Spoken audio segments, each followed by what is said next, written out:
We're gonna end with the Cantillon effect. That's it. We're gonna talk about the Cantillon effect, and that's how you know we're done. Okay. You know it. He's not gonna stop. That's how you know. But yeah, we're gonna say this is gonna be like part 1 of 2 because it's such a long. Yeah, sure. Thing. You ready? I guess I'm ready.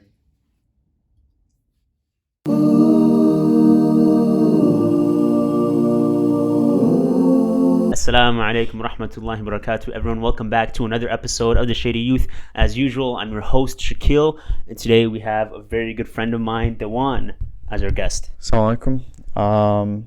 Yeah, I'm glad to be here. Awesome, alhamdulillah. So the topic of today's episode is pretty unique one. I know recently the recent episodes have been more geared towards like spirituality, politics, some poetry mixed in there.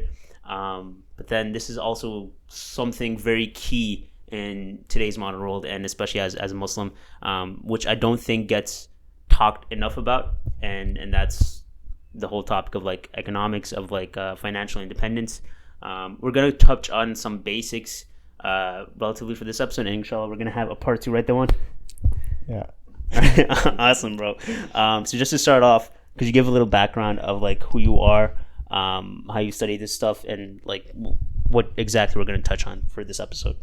All right. So just a disclaimer. I don't consider myself an expert by any means. And for me, it's just something that I really enjoy learning about. And I tend to learn like things that I really enjoy. I tend to know much better than anything that I've studied in school. And I think the same is true for most of us. Like we might study something in school, but it's a different feeling than actually studying something on your own and really diving deep into it. So I studied, I changed my major like 4 times maybe in total, but I started off with finance major at Baruch and just wasn't it for me. So eventually I decided to do digital marketing. But that's also because we were having these amazing events in Charity Week, and I was like, everything. What's Charity Week? So Charity Week is this event that takes place every year. Islamic Relief is the brains behind it, but it's a worldwide event in which we spend about a week or a week and a half raising money for different causes, and a lot of MSAs are a part of it, but not a lot of non-Muslim organizations are also a part of it. So I was in charge of Charity Week for 1 year, and after doing that, I was like, there's a lot we could do through digital marketing. And there's this fundraiser that I got to work on with a friend of mine, Aiden Anwar, for the Uyghurs. And so there was this, we were thinking like, what can we do for them? Mm-hmm. And we found out like, oh, there's an orphanage. And so she was like, I'm gonna make a lunch good, and we both edited it, and then we just put it out there, and we didn't expect to get as much attention as we did. I think we raised like $107,000 from that. Oh, but what was amazing is like the reach that we had. We had people donating from Japan. We had people donating from like Norway, That's Germany, incredible. And that was exciting for me. And that gave me like some sort of confirmation, like this is what I should be doing at Baruch. Just learn something that I think is valuable, that can help me do valuable things, and it's something that I could use if I want to like start my own business as well. So that's what I decided to do. Gotcha. Okay, that sounds amazing. You said that your major is digital marketing, but how does that tie into your passion about like economics, and because that's going to be the focus of this episode. So, and especially since your specialty is Bitcoin. All right. So I'm sure a lot of you guys have seen. There's this 30-minute YouTube clip by this guy named Ray Dalio called "How the Economic Machine Works." It's so popular that some people actually post it on TikTok. Like I see it on TikTok every now and then, and I'm just like, okay, that's interesting. And people actually find it interesting. So this guy, Ray Dalio, right? He's a hedge fund manager, and he created a model for understanding the economy around him so that he can use it to invest people's capital. And because of that, he decided to share this model with the rest of the world, and he created these beautiful animations that go along with it. Maybe Shaquille can add like the video on your show notes or something. Sure, if I'm not but it's an amazing video. So I got into macroeconomics primarily watching that, But I've been investing my own money since like 2016, when I was in high school, because I really need to figure out what I wanted to do in college, and I decided on Baruch because I wanted to go to You were business investing school. your own money in high school? Yeah. I just started because I thought like dipping my toes into the water would be the best way to learn. Okay. And if I lost my money, it would be like a lesson well learned. But yeah, it worked out, alhamdulillah. So how'd you get into investing at such a young age? Yeah, so first I had a friend, his name was Jordan McLeod at Bard. Shout out. And he had a business where he was like shipping different things. Mm-hmm. Funny enough, like we were both in the same math class, I think calculus, and I went to the bathroom once and I found his backpack there, but I didn't know it was his backpack, so it was open already. So I see a bunch of small boxes of things. So I'm like, this is really strange. And I literally just took one of the boxes of things. I opened it and it was guitar strings. So then he's like he's a funny guy. That's the best way to describe him. But he walks in, he's like, so you found my stuff? And I'm like, sure, yeah. And I was like, it's kind of awkward, right? But then he explained like, oh, I know it looks really awkward, but I sell this stuff on eBay. And so I developed a friendship with him, and he started having a lot of capital. Like, this guy had a motorcycle when he was like in high school. He'd come into Bard with a motorcycle and just like, it's kind of flashy. But he was also very very interesting. He was reading Trump's book as well. Oh, like nice. Art of the Deal. I found him reading that once in like a class, and I'm like, what's going on? And just to give you context, Bard is like a very liberal high school, right? I think we have like 3 Republicans in total. And there's only 500 kids, like 400 kids maybe in total. But yeah, he told me about Bitcoin, right? He was like, there's this currency, and he was like, the value of it is rising and whatever. Like, and at the time, it was the same time that I started listening to this podcast called the Investors Podcast with this guy named Preston Pish and Stig Broderson. And on the one hand, I was learning about this thing called value investing, which is like a very traditional method of investing where you try to figure out what something is worth. If it's worth below what you think it's worth on the stock market, then you go ahead and buy it, anticipating that the value of it would rise. And so he introduced me to Bitcoin. I bought some at a price of around $500. At the same time, I was studying value investing, and so bought Bitcoin when? I think it was around the price. I just remember the price was around $500 because I can look at my account and see like previous history. I don't remember the exact time it was there, but this was maybe early 2017 or late 2016. Okay. But so you were investing into Bitcoin like in high school? Yeah, but I didn't know what it was. I just knew that there was a lot of hype around it, and Jordan had made a lot of money, and he was now riding a motorcycle to school. Oh, nice. So I guess there was like I don't know what it was. Maybe I was just really interested. But surprisingly enough, what ended up happening was it rose in value, and the $500 became $1,200. And I was like, and at the same time I was reading about value investing. So I was like, and in value investing, like some of the core books of it are like The Intelligent Investor, which is a book written by Ben Graham, who's Warren Buffett's professor. Okay. And he's the one who taught Warren Buffett the things that he knows.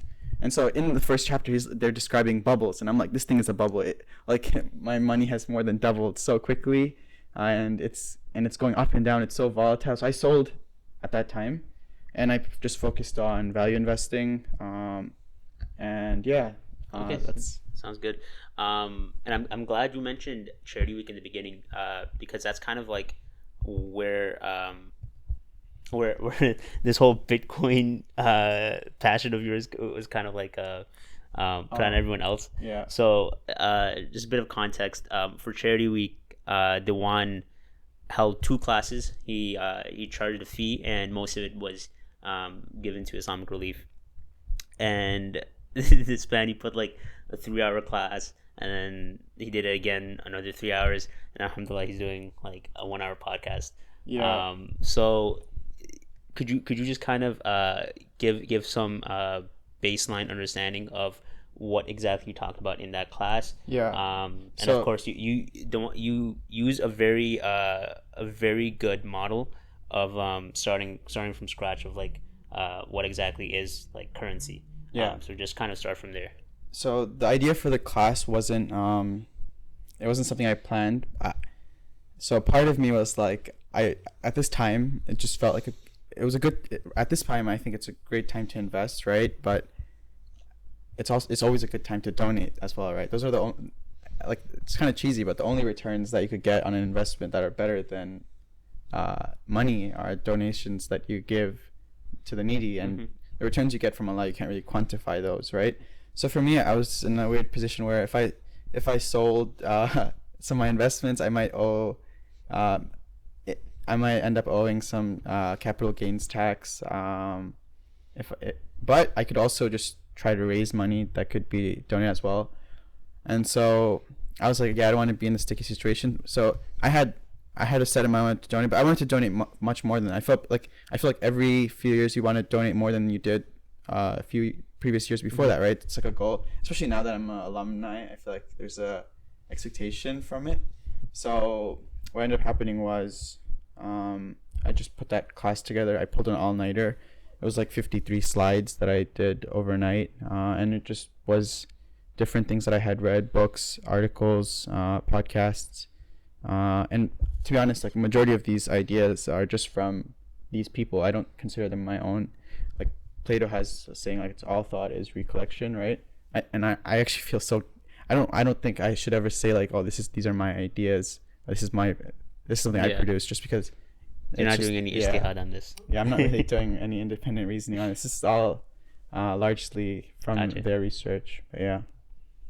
So you can go into it. I remember that originally you started off like with the comparison between like what is currency, like how gold was like the original form of currency that was being used, and then so that was a good comparison that you used. Yeah. So originally this presentation, like, it could take anywhere from 3 to 4 hours. Some people end up asking more questions. We have a friend from Google who's just like asking me so many questions, and that's where I got the confidence. As like someone that doesn't know anything about economics, I was definitely hounding the so I'll just go ahead and get started. Usually I have all these diagrams, but now I don't, so I feel a little nervous about it.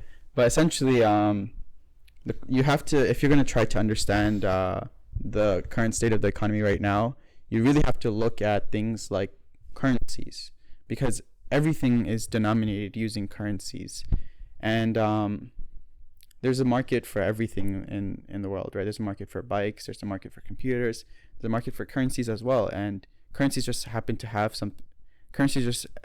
to be something that you use to denominate the value of all these things around you. And it could be your own currency, or it could be other things as well.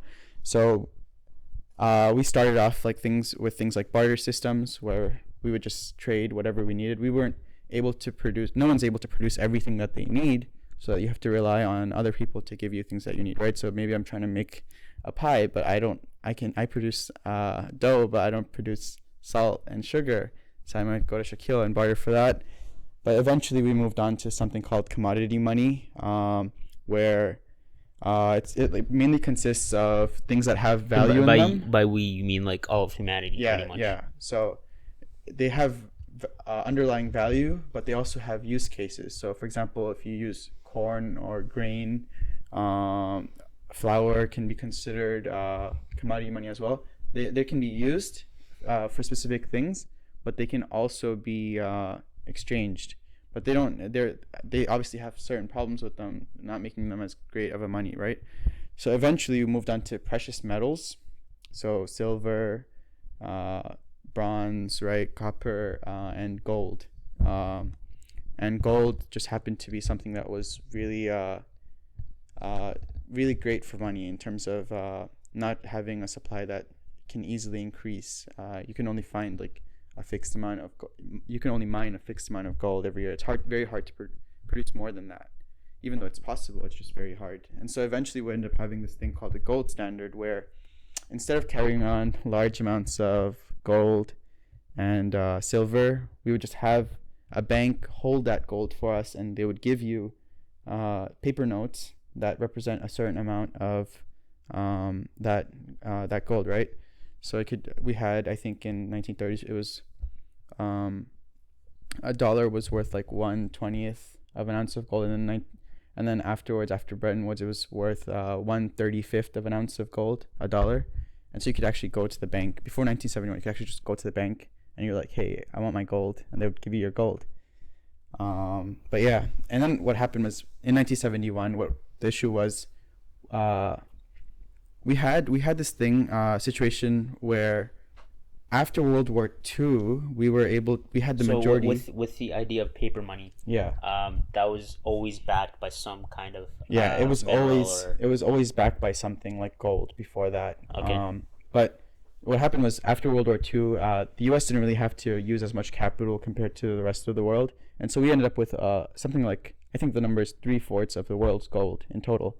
And so we were like, hey, we'll become the world's reserve currency. We'll make sure that $1 is worth, I think, 1/20th of an ounce of gold, and the rest of the world will have different exchange rates for their currency. So Bangladesh didn't exist at the time. Maybe the British pound exchanged for a fixed rate with the US dollar, but it depended on trust, right? The trust that the US printed the amount of money that they actually had gold backing it. So what ended up happening was we printed more money than we had gold backing it.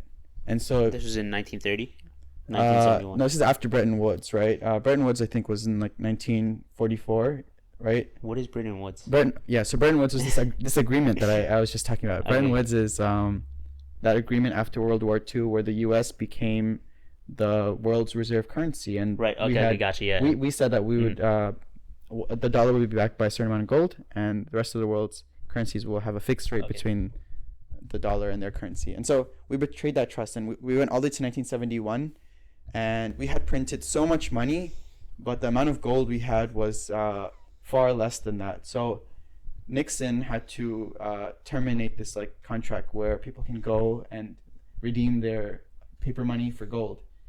And after that, we've just had this thing called fiat currency, which is just completely trust-based money. Like the only reason that the dollar has any value, the only reason any of these currencies around the world have any value is because people trust that it'll have value. Okay. But so for the last 50 years, that's been the basis of our money. Yeah. Okay. So and it's something very unique. It's an experiment. Like this is something that's unprecedented to all of human history. Yeah. From what we know, this is like completely unprecedented. Gotcha.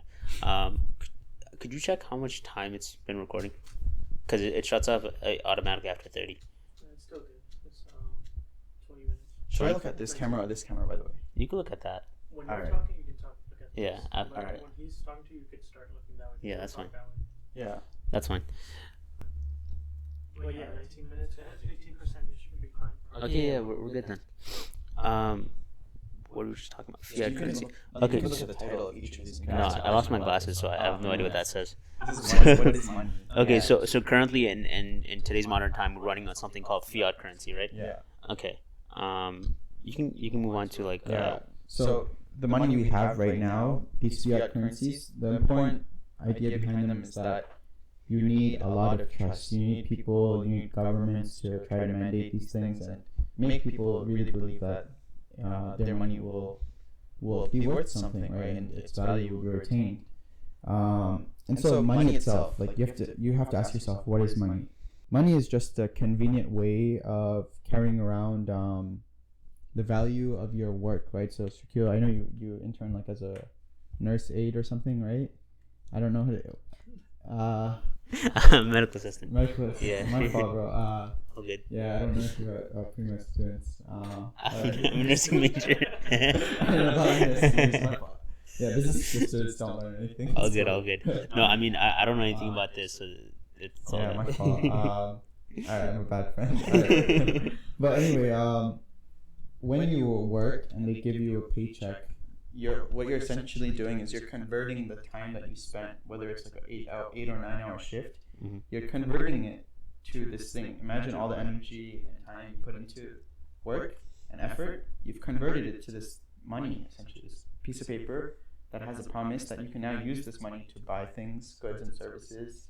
You can pay your rent or whatever else you'll use it on. Go get some stuff. Okay, right. But yeah. So essentially, what you're saying, it's pretty volatile because that there's. Well, it's not really volatile. It's actually pretty stable. But over long periods of time, that can change. So, throughout history, as we mentioned, it's always been linked to something like a hard asset, right? Meaning things like gold, and fiat currencies themselves, they can't convert to anything. Like if you go to the bank and you're like, give me my gold, like they're gonna laugh at you. They're not gonna give you any gold.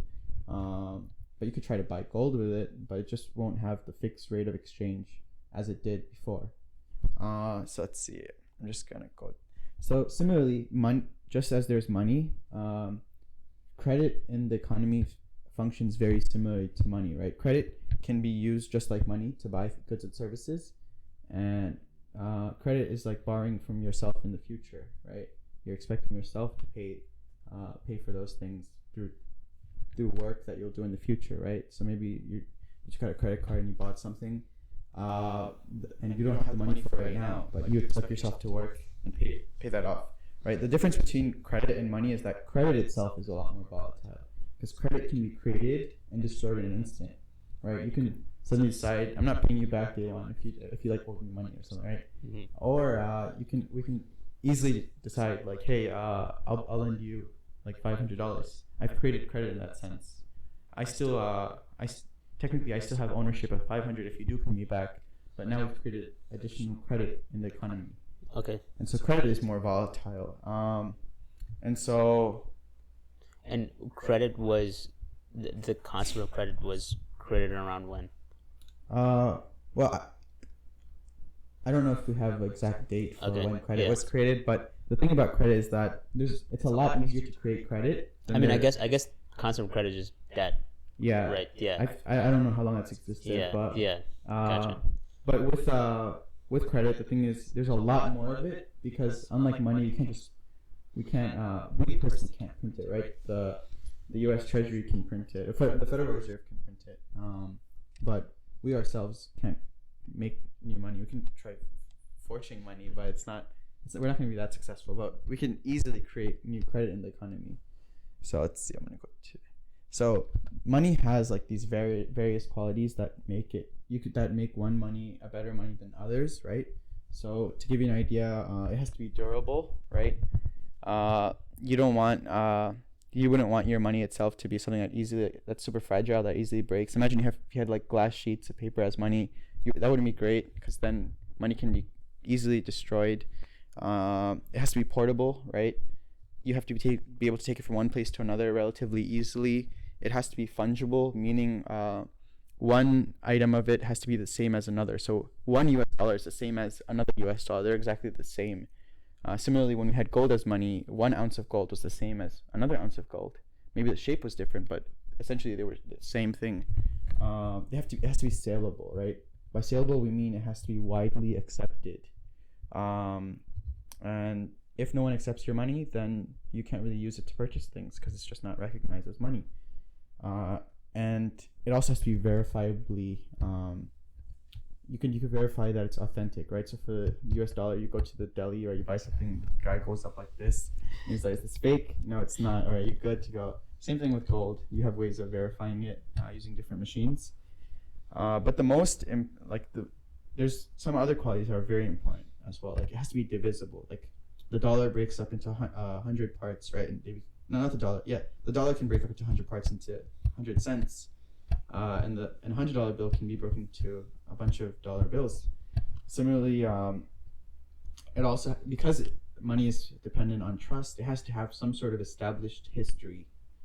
If it doesn't have a history as money, then as something that can store your value, as something that you can trust to take all your hours worked and convert it, and it'll retain its value.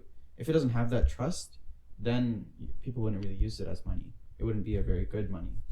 And this is something that's more recent, but money that's censorship resistant is also a great quality for money as well. So the thing about cash, like we have a lot of businesses that are like cash only, right? Probably because they want to avoid taxes, right? Whatever it is, but that gives an advantage for a certain currency over another, right? Imagine there's only a currency that's completely digital, even though it's more easy to use, it just becomes less in demand from these particular people, right? But censorship resistance is something that's increasingly important. What do you mean by censorship resistance? Right. So right now, when you send money untraced or whatever, maybe they were like, hey, Shaquille's account is looking really sus. We're gonna freeze your transaction. I've heard instances of like friends joking around and they put like a weird emoji on like a Venmo transaction, right? Okay. I think I'm not gonna say his name, but one of our friends, he put a weird emoji on a Venmo transaction, and they flagged his account, and he couldn't use it for like a year or two. Oh, because it was sus. They thought it was like really sus. I think Okay. he wrote a comment on it like that was really sus. Like he probably pretended like he was Okay, selling gotcha. drugs or something. Yeah, so like for charity week, there's usually one finance rep Yeah. where like everyone that donates, that it goes to their Venmo and their Zelle, and then they don't donate all of it at the end. Yeah. So like some people, they have like 40K in their account because of it's charity wild. week, and then like it's pretty sus. Like I've heard a couple of things. Did they Like, like, with- freeze with their the- accounts or something? It doesn't get freezed, but they'll Yeah. get like calls just to like ask about it, Yeah. or like emails and stuff. Yeah. So that's like an increasingly important quality of money, but the most important quality of money is that it has to be scarce, right? And by scarce, I mean something that isn't like easily produced. But you know, there's a lot of information, so I'm gonna have to read this quote Go for from it. Nick Szabo. So a monetary good, he says, has to have this unforgeable costliness. So it has to be very expensive to produce more of this. So in other words, the good must not be abundant or easy to either obtain or produce in large quantities. Scarcity is perhaps the most important attribute of a store of value, as it taps into the innate human desire to collect that which is rare. And he says this is the original store of value. So when I say store of value, I mean something that can retain its value, right? Something that can help you take the hours that you worked as a medical assistant to make sure that you can keep that for like a year or 2 years, and you can still buy the same amount of things that you could when you first got it. So that's something that's really important. And gold has historically been the most scarce monetary good that you could have, right? Okay. It's been the hardest thing to produce more of. So I think the number itself that Saifuddin Amos, he's an economist, that he gives is gold, the most that we've ever increased the supply of gold in 1 year was something like 2.7%. We've never increased the supply of gold more than that, right? So imagine, look, take the total supply, and each year a certain amount is being mined, but the most we've ever been able to increase the supply is by 2.7%. The number is around there. And so one of the ways to measure is to do exactly what we just said. We look at the existing stock, right? So how many US dollars are there? How many ounces of gold are there in the world? And then we divide that by the flow, right, which is the new amount that has been printed or mined. And so that just gives you a number that you can use to. So the stock is what's already there, and then the flow is like how much we're mining. So that gives you a number or a ratio, right, that you can use to compare one thing's scarcity compared to another. Okay. But yeah, that's the most important quality of money, of good money. So The most important quality is the stock to flow ratio. that it's scarce. That is scarce, Yeah, right? it's not And something that's based yeah. on the stock. Yeah, to and flow. so to give you some like historical context of how important this thing is, right? There's certain like civilizations in Africa where they had these things called agri beads, which are glass beads that they used as currency. Okay. And so like when the Europeans came to them, they realized, hey, this is what they use as a currency, and for us, glass is a lot more abundant than what it seems to be for them. So they just came with all these agri beads, right? Small glass beads, and they completely wrecked their economy because they were able to produce a lot of it. And so now the value of each of those agri beads that they had within their country or civilization just wasn't as valuable because there's so many more of it. Dang. And So they caused inflation pretty much. Yeah, and imagine you have more money but the same amount of things to buy. It's like that story of Mansa Musa when he was doing his Yeah. Hajj, and then he was spreading gold yeah. throughout all these cities, and then he completely like wrecked the Egyptian inflation rate of gold. Yeah, so so that's the funny part. We share that story thinking like mashallah, he donated a lot of money. Yeah. But him donating money didn't change the amount of things that have been produced in the economy. So the supply of everything stayed the same. The things that we were producing remained the same, but the money increased. So he just inflated the value of their Right, currency. right. But I'm sure he still did get Yeah, a lot yeah. of value. Mhm. He did distribute wealth back to Yeah, I it's guess. it's a good little story to just show Yeah. like where we were at one point. Yeah, and so the thing about currencies is that they've always somehow ended up dying in one way or another, Okay. and this is especially true for a fiat currency, right? But even when we had money that was backed by gold, the issue was that we would increase this thing called the money multiplier, right? So imagine I have a bank, right? You and me have a bank, Dewan and Chikil's bank, and we have a certain amount of gold that we are holding for people who hold dollars, right? And let's say we were in the time where we had the gold standard, right? And we decide to suddenly print more money than there is gold. So this trust, we're our customers are trusting us that we're gonna always maintain this amount of gold. But if we decide to print more dollars than we actually have gold, we now have a scenario where we can't actually give all of our customers the amount of gold that we owe them.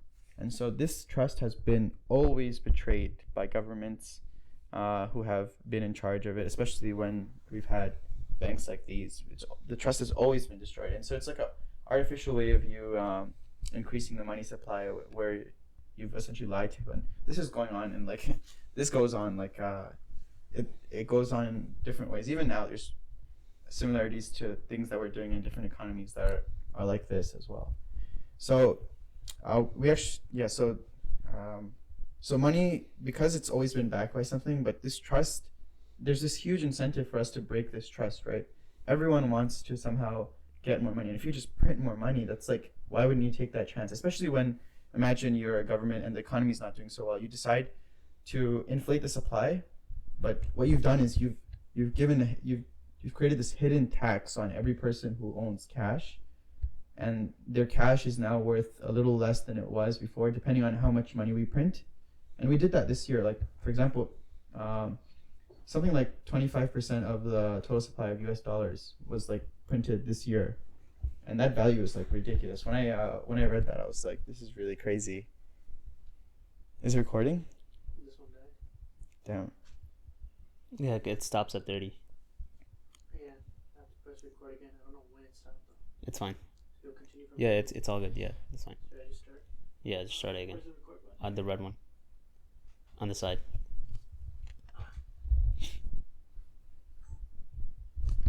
Yeah, okay, continue. Wait, where exactly was I? What was the last point that I mentioned? From the gold standard and start from there. Yeah, just So one thing to remember, is that all currencies eventually die, in the sense that the people who we trust to maintain the value of that currency betray that trust. right. And so we've had this in various ways, right? So for example, when we had even when we had gold coins, right? Mhm. What they would do is they would literally cut off the ends of the gold coin so they could take a bunch of additional gold and make more coins. Oh wow. Imagine you tell someone, oh, this is an ounce of gold, but you decided, I forget what the exact term is, but they just cut off a little bit from the ends of it, so the shape of it looks roughly the same, but the weight of it is off, or they mix in like another metal with it. And then they just recolor it. Yeah, Right, or not okay. really color, but you could just coat it with gold Right, itself. right. Yeah. And so that was one way of increasing the money supply. They've always been really creative with how they go about doing this. Okay. Another thing is similar to what we did after the Bretton Woods Agreement of 1944, where we decided to print more dollars than there were gold, right? And the rest of the world trusted us, and we betrayed that trust. Yeah, and the U.S. citizens who own dollars trusted us as well, and we also betrayed that trust when Nixon decided to cancel the redeemability of U.S. dollars for gold in 1971. So what's crazy about anytime you increase the money supply, whether it's by chipping at or just cutting off like the ends of gold coins to create more, or printing more US dollars, the thing about it is that it's a hidden tax. You pay your income tax and state tax, whatever tax that you have, but now you have this additional tax where your money is worth a little less. It could be in various ways, right? So it could be inflation, where the price of the things around you increase, or it could be a currency devaluation, where relative to relative to the US, your US dollar now buys less gold. It buys less of other currencies as well. So when we do print more money, it does affect those things, even if we don't have inflation. So we have people who say like, oh, inflation itself is a myth, but it doesn't have to be inflation. It still leads to the devaluation of the currency. What's the difference? Wouldn't those essentially cause the same results? No, not always. So the thing about the things that we produce around us, Mm-hmm. there's another. So I'm gonna get to what defining inflation and deflation, but the things around us. But actually, inflation and devaluation, you mean? yeah. So inflation and devaluation are not the same thing. Okay. So for example, this year the dollar, the gold rose in value, like 30% in comparison to the US dollar, right? You can buy 30% less, or you could also think of it in a way like you can buy 30% less gold with the same amount of dollars. Now you could call that gold inflation if you want, but that's not really what it is. It's a Devaluation of the also, dollar. Yeah, and also Okay. when you print more dollars, and now the same dollars gets you less euros or less yuan, whatever it is, or less yen. That's also a devaluation, but you haven't seen the prices of things rise around you, and we'll talk about why that is. Like, there's a reason why, even if Okay, and inflation is more when the prices around you rise. Yeah, but the prices of everything around you will rise, but the distribution of how those things rise are very different, and so that's something that we want to get to. Okay, go for it. That's Yeah, actually a lot more go on. complicated. That took me a lot longer to figure out as well.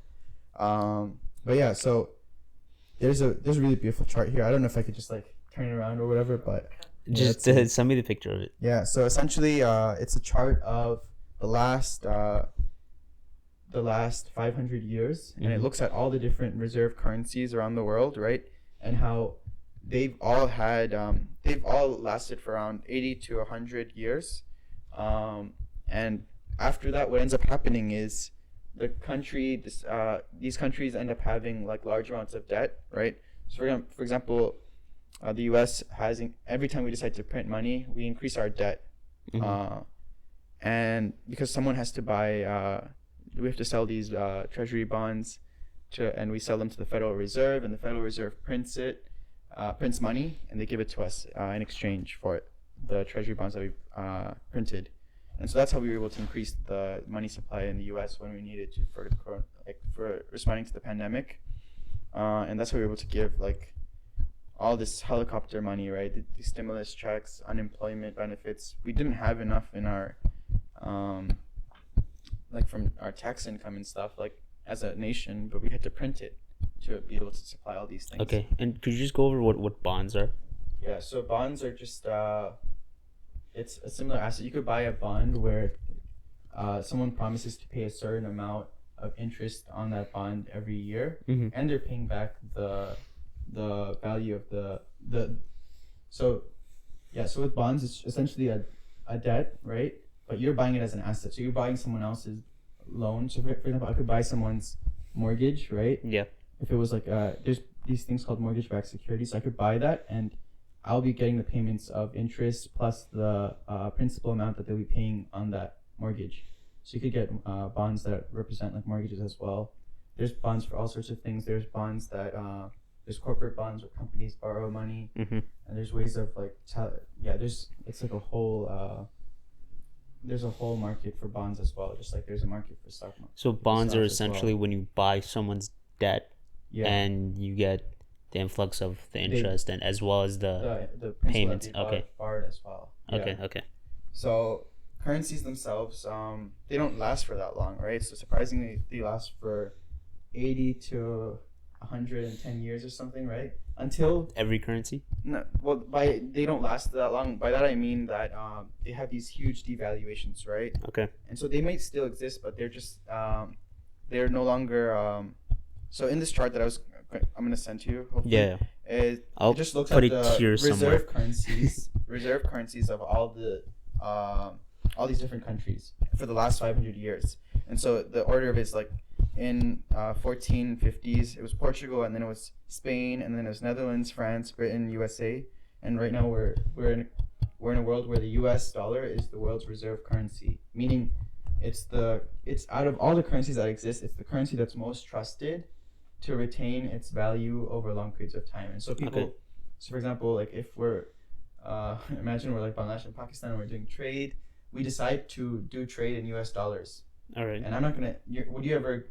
Would you agree to getting paid in taka if you know that I could just print more taka? No, I wouldn't. Because the value of that taka Yeah. might reduce a lot, Right. right? So for that's the reason why. But the U.S. dollar has been the most in demand. So even though we print a lot of it, it's done a better job of retaining its value relative to a lot of the currencies That's around because the of world. everyone's trust in the USA Yeah, as and a whole. the demand that Okay. exists for U.S. dollar, as well as all this debt, right? All this debt that's denominated, all these trade deals Okay. and stuff that are denominated. So in how many US years dollar. has the US dollar been running? If the cap is Um, usually like 110.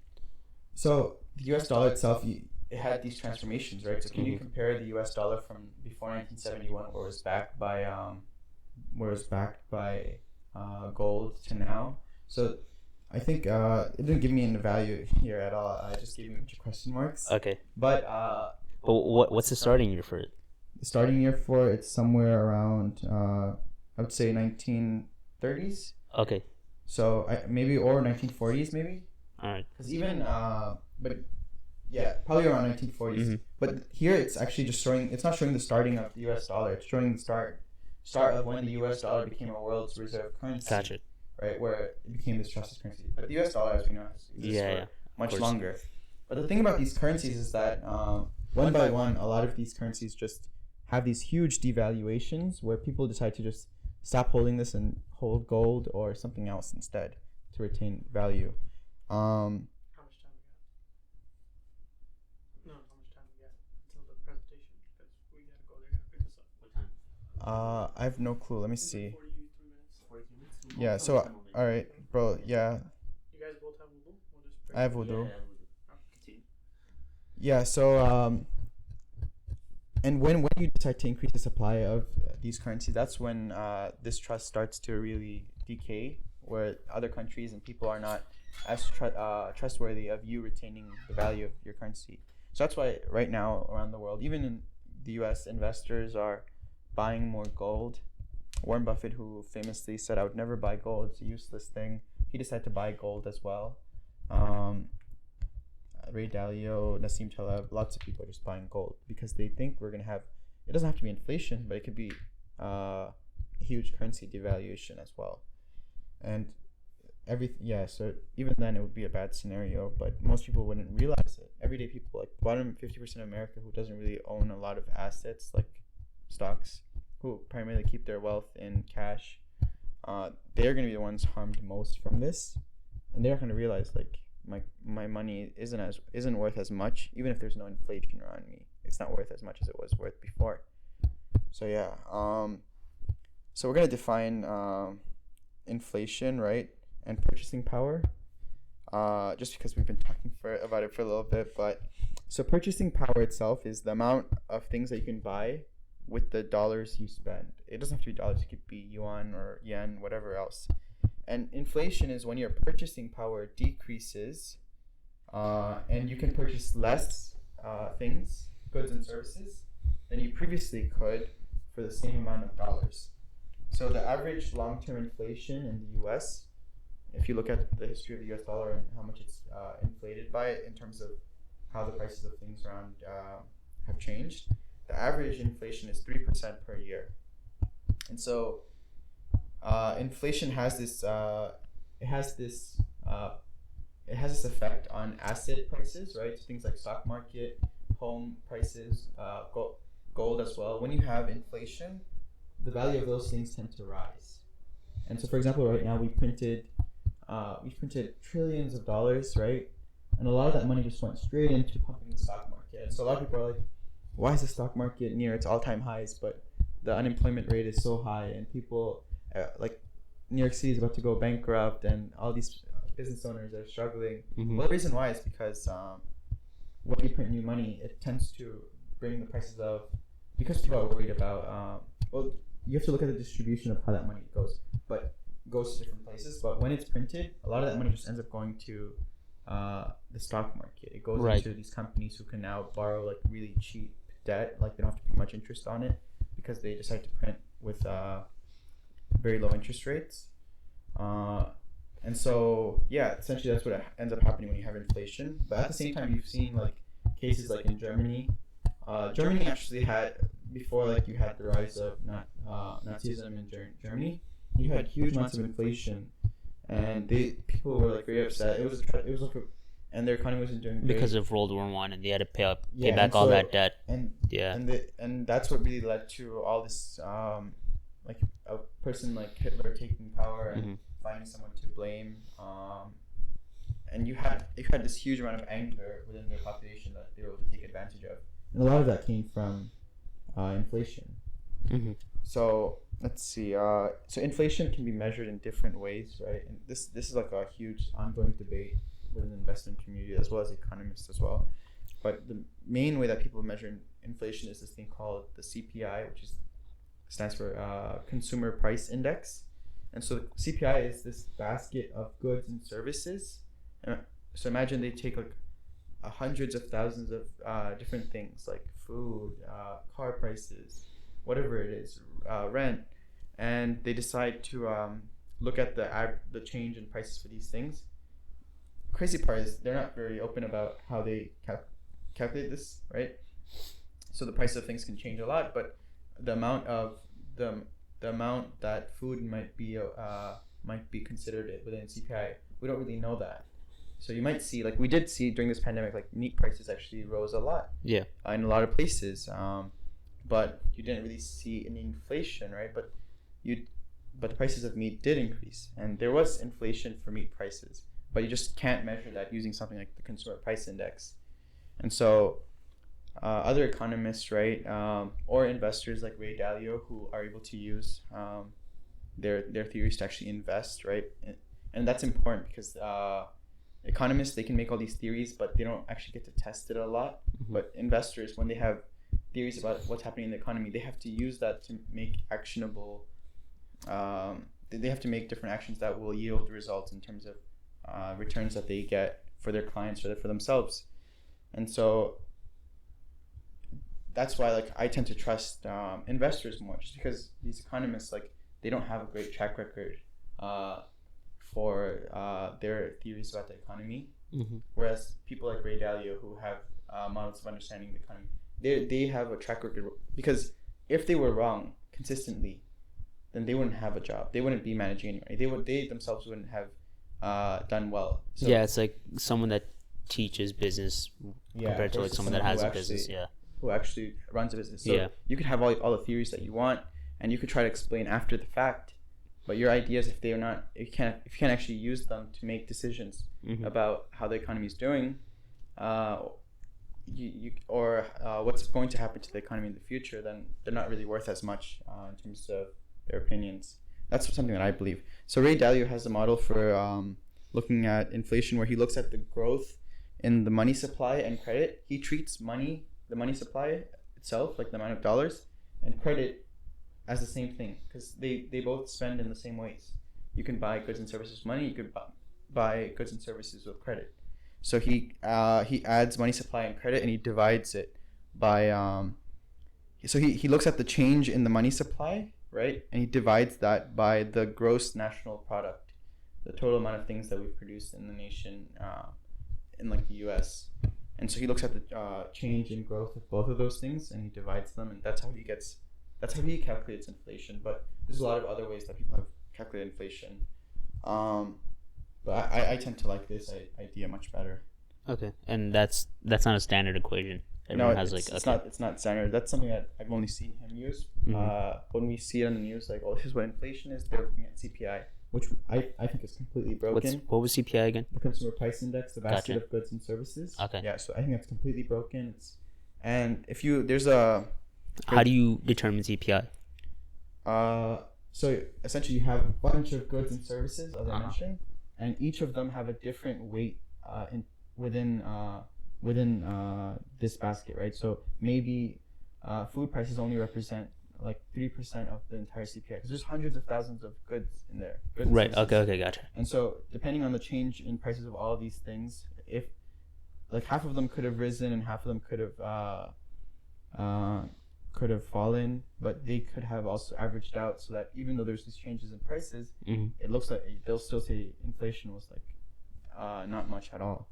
Okay. So, and you can actually see this in the distribution of how things have changed in prices, right? So like I have another chart here where it shows hospital services, college textbooks, college tuition, medical care, child care. Those things have been rising in terms of the cost.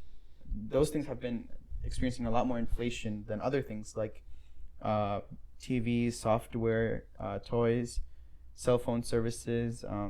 Those things have, So the things that we need, they're the ones that are most impacted. The thing is, another general trend in these things is that like things that are either like more scarce or that are artificially made scarce tend to rise in value more. So for something like hospital services and medication, the thing about that is in the US, for example, you can't go and buy insulin you can't import insulin from Canada. You have to buy it from like specific people, even though insulin is like a lot cheaper In Canada. Yeah. And it's ridiculous, right? But you can artificially keep some things scarce, right, as well. Whereas things like TVs, toys, those are easily produced. You can buy them from wherever you want. You could get them shipped from China where they're produced in large amounts. So that's just a general trend that I like to look at, especially because we were talking about this idea of scarcity. Right. And so things that are scarce tend to become more expensive over time. Things that are just less scarce and easy to produce tend to become cheaper over time. Okay. And so I thought that was something that was really interesting. So you might ask, like, why do we have inflation? Why can't my money just have the value that it has today and have that same amount 10 years later? Well, inflation gives the government this huge amount of power in terms of being able to tax you whenever they want. Before, we had fiat currencies, right? We needed to sell these bonds, right? We had to sell these promises to pay people more money in the future, but in the meantime, they had to give us money, right? They had to give us gold or whatever, and we needed to use that to go to war, right? Imagine you wanted to go to war with a country. You needed the support of the people, and they needed to be willing to lend you money so you could go to war. But now, if you want to go to like bomb Iraq or whatever, you don't have to ask anyone. You could have a vote, and the majority of the U.S. population could be against it. But we'll just print more money. We'll print like $1 trillion or however much we did, and we'll go to war with them. So it's this huge power that it gives these countries who can now access capital whenever they want. And so there's also, but these are some of the reasons that economists state, right, as for why inflation itself is a good thing. So there's a psychological sense of progress. Every few years, it seems like your salary is increasing and the economy is increasing in value, but the money supply itself is increasing. So it gives you a psychological sense of progress, and also allows for people who have large amounts of debt, for that debt to be easier to be paid off over time, right? So for example, if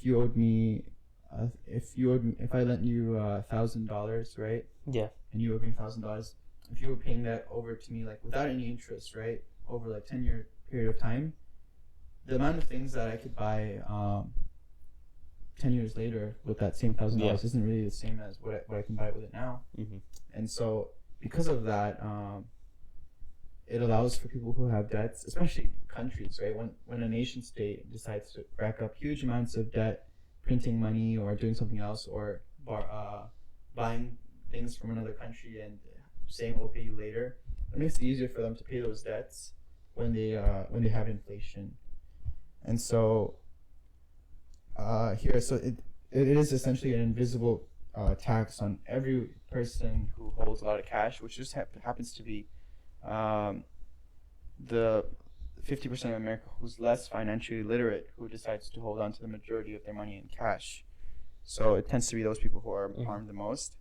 And so inflation, as you mentioned, can be caused by increasing money supply, increasing credit, or a decrease in the amount of things that we've produced. So for example, when we talked about how meat prices are rising, well, there was a interruption in the supply chains of meat and we were able, because of that, people weren't getting as much meat in supermarkets.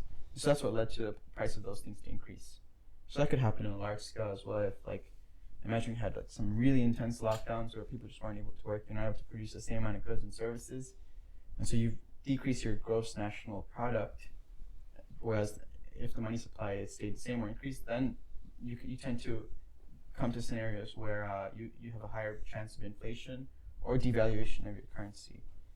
So, do you have any questions about that? There's a lot. Yeah. Can you just break down the relationship between inflation and purchasing power? Like, Yeah, just so a little bit. Purchasing power is the amount of things that you can buy, right? Right. But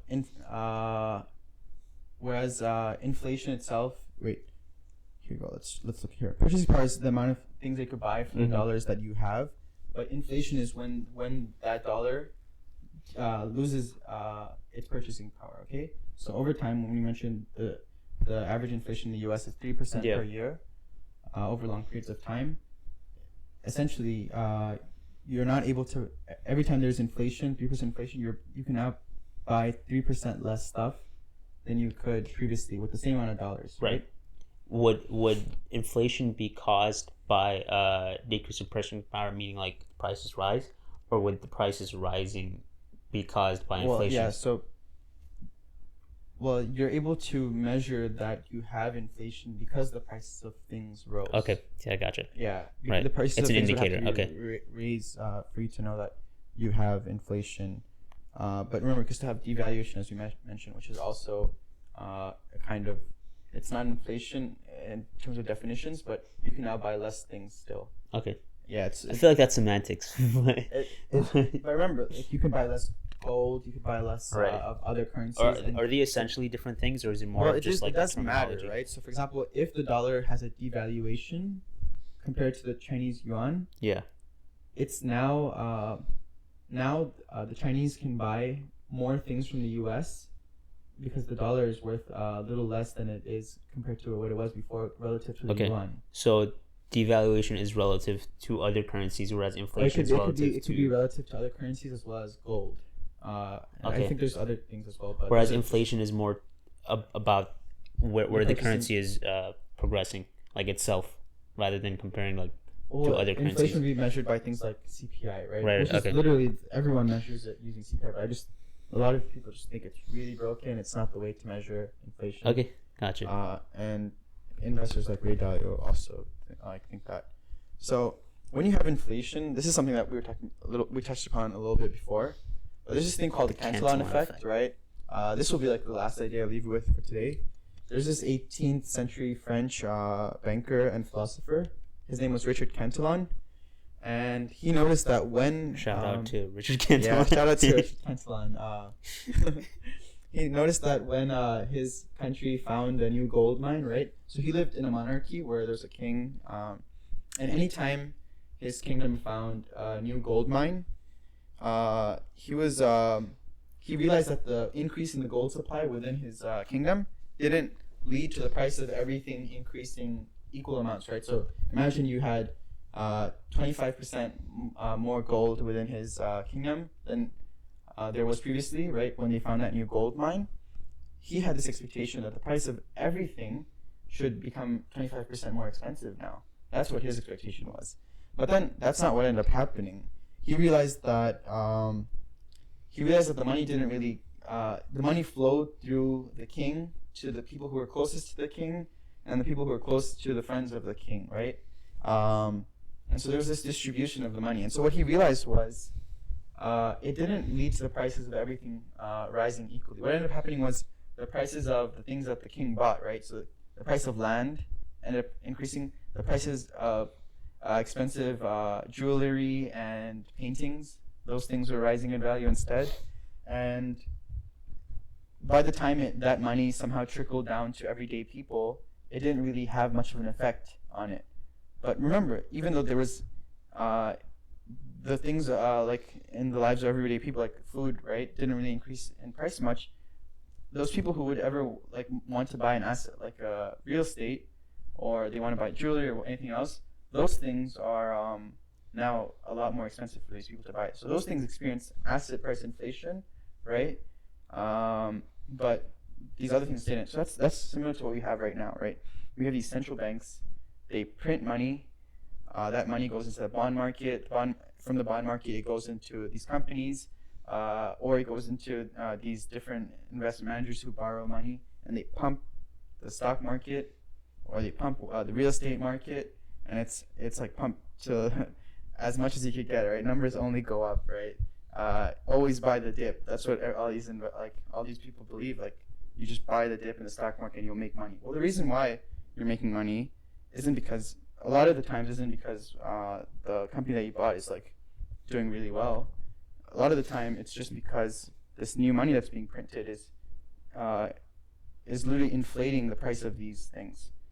And they're like, no, there wasn't really any inflation, so how could that be? Well, you now have more money competing for the same amount of these stocks and real estate, right? There's like, you can increase the supply of real estate, but compared to how fast we can increase the money supply, real estate is pretty stagnant, right? We can't increase the supply of real estate that quickly compared to how much we can for dollars in the economy.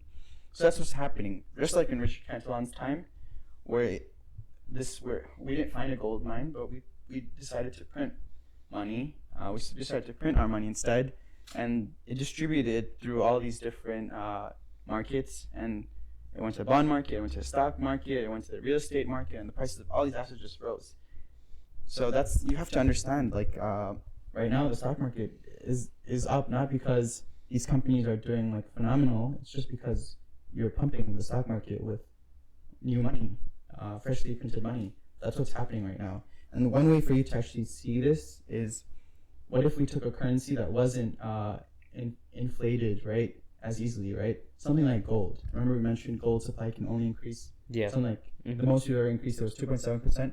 Well, you can use, so there's this thing called, in the stock market we have the S&P 500, right, which is an average of 500 of the largest companies within the U.S. Well, if you measure it using the U.S. dollar, it's just going up, right? Right. But if you measure it using gold, since like October of something since October of send me those charts or book. Yeah, since October of 2018, it's just been decreasing in value. Okay. So if you measure the S&P 500 using a money supply that hasn't been messed with, all right, yeah. That's fine. Continue. Yeah. So if all right. This one died too. Someone calling. All right. Just no, just. All right. Yeah. Yeah, just wrap it up. All right. So just to wrap it up, like, if you measure using gold, the S&P 500, it hasn't been rising since October of 2018, and because that's the money that we haven't tampered with. Right. It's a more sound money, right? Gold is harder to tamper with. Whereas the U.S. dollar, we've just printed so much of it, and we've pumped the stock market with it, and so it's artificially making the stock market look like it's rising, but there isn't really any new value that these companies have brought to people or the economy. They just Gotcha. So it's a scam. It is a scam, yeah, and it sounds terrible, right? But you'd still want to be part of the scam more than you would be part of just holding on to cash, right? Gotcha. So then you got the short end of the stick. So even though it's a scam, it's a lot better than just holding on to cash. Gotcha. Well, thanks a lot, Dewan, for being on this first part of the Bitcoin Chronicles. Inshallah, for the second episode, we're gonna go a bit more into how all this applies to like crypto, to Bitcoin in particular, and be on the lookout, inshallah. All right. All right. Assalamu alaikum, guys.